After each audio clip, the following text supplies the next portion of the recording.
এখন আলোচনায় অংশগ্রহণ করবেন মাননীয় সদস্য জনাব মোহাম্মদ হোসামউদ্দিন চৌধুরী, সিলেট 5। আপনার সময় 2 মিনিট। আসসালামু আলাইকুম। ধন্যবাদ মাননীয় স্পিকার। 71 বিধিতে আমার জনগুরুত্বপূর্ণ দাবি হচ্ছে মাননীয় স্বরাষ্ট্রমন্ত্রী মহোদয়ের নিকট। আমার নির্বাচনী এলাকার একটি উপজেলার নাম হচ্ছে কানাইঘাট, যেটি খাসিয়া জৈন্তা পাহাড়ের পাদদেশে, এবং এটি লম্বালম্বিভাবে 9টি ইউনিয়নে বিভক্ত।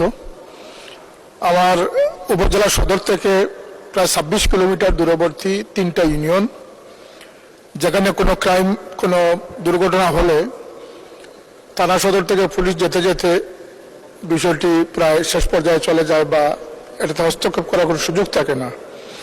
আমার দাবি হচ্ছে যে মাননীয় স্বরাষ্ট্রমন্ত্রী মহোদয়ের নিকট, এখানের একটা মধ্যবর্তী স্থান হচ্ছে গাছবাড়ি বাজার, এখানে একটি স্থায়ী পুলিশ ফাঁড়ি দিলে এই 3টি ইউনিয়ন বা 4টি ইউনিয়নের আইন শৃঙ্খলা পরিস্থিতি নিয়ন্ত্রণে পুলিশের ভূমিকা আরো জোরদার হবে। এ বিষয়ে মাননীয় স্বরাষ্ট্রমন্ত্রীর নিকট আমার জোর দাবি যে গাছবাড়ি বাজারে একটি স্থায়ী পুলিশ ফাঁড়ি স্থাপন করা হোক। মাননীয় স্পিকার, আপনাকে ধন্যবাদ।